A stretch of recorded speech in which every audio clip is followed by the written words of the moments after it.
Hey y'all, it's Jan. It is February 19th, Thursday. I just wanted to let you know what's going on with the sourdough. Last night or this morning, I came in and I fed it. I didn't do a video, but I fed it actually half rye flour and half um, bread flour. So it has a little bit of the rye. You can see little bits in there, but I just wanted to give it a little something extra because it wasn't acting quite like I wanted it to. But it did rise nicely, and right now I am making some sourdough bagels. So I will show you that in just a second.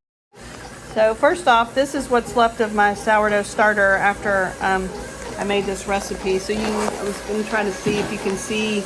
I don't know. You probably can't see the little bits of the rye flour in there, but I didn't show the actual recipe. But here it's mixing in my stand mixer. I'll stop this for just a minute so you can see. It's been mixing for about, oh, it's actually done.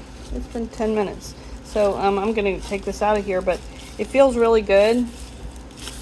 I think it's ready. So I will show you what I'm going to do next.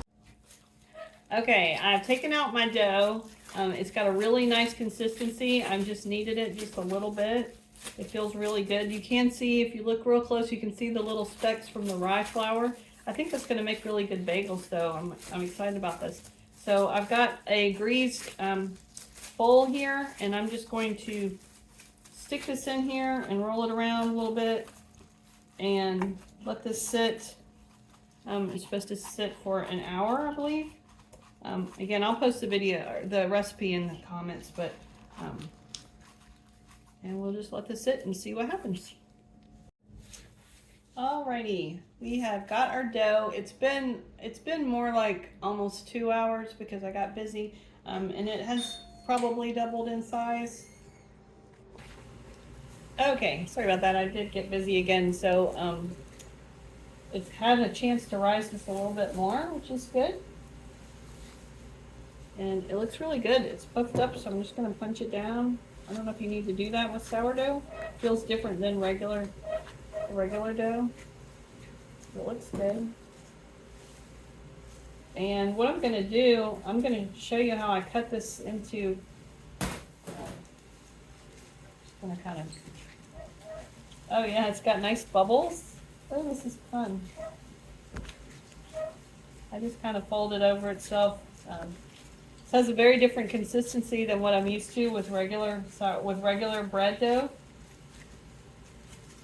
It's nice and smooth.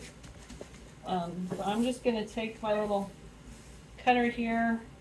What I'm going to do today is I'm actually just going to make one and see how it turns out. And I'm going to let the rest of these rise overnight and make them fresh in the morning, assuming that this one turns out the way I hope that it does. But I just divide this into 8 pieces. And then I do go back and use my scale. And I will do that with the rest of these. But for this one, I just wanted to go ahead and get it into the boiling water. But you just kind of turn it over on itself. Over like this. And then on this side where I just kind of pinch the edges together. And then that's where I push my finger through on the bottom. And just come out through the middle. And then just kind of roll it like this.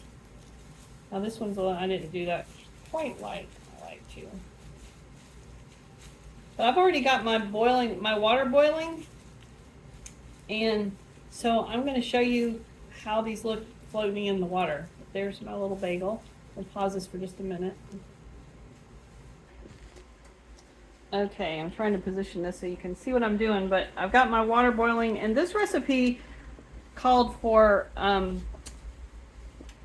baking soda. So I put a tablespoon of baking soda in the water, and then we're just going to let this boil for about 30 seconds on each side. And normally I put sugar in the water, so I'm kind of curious to see how this changes the flavor or the way that it bakes up. But you can see it's got a big air bubble in it. These are going to be really neat. Here, I'm going to pause this just one more time. Okay, I have flipped this over, and I'm trying to get this camera angle right, and you can see how it's puffed up really nicely. So I'm just going to put this on my baking sheet, and we're going to do a test run and just bake this one. So can you see? This is hard to do. I don't think I'm doing this right. Well, anyway, I'm going to pause this one more time, and I'll show you what it looks like when it comes out of the oven. Okay, I'm back. Look at this beauty. I do believe he's done, and I'm trying to get this camera where you can see what I'm looking at. I cooked him at 400 degrees for 10 minutes, and then I turned my pan all the way around, and I cooked it for another 5 minutes. So it only took 15 minutes to bake, and it looks fantastic. It's got a nice crunch. It feels like it's going to be chewy. I'm going to cut this open in a few minutes and try it, and I will show you. All right, I've given this guy a couple of minutes to cool off a little bit, not very long, because I'm anxious to try him.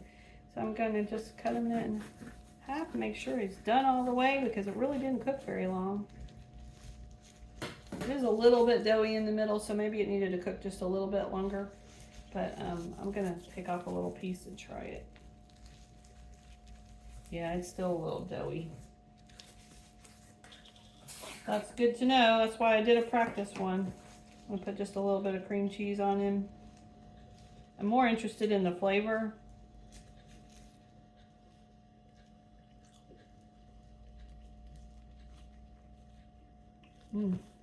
Tastes very good. They definitely need to cook a little bit longer. So even though they come out nice and brown like this, now I did cook it at 400 and it said 425. And it actually said for like 24 minutes, but that feels like it would be way too long because of how brown it got. But I will let you know tomorrow when I bake these for real and see how long they take. But very, very good. I'm very excited about my first attempt at sourdough bagels. All right. Talk to you soon. Bye-bye.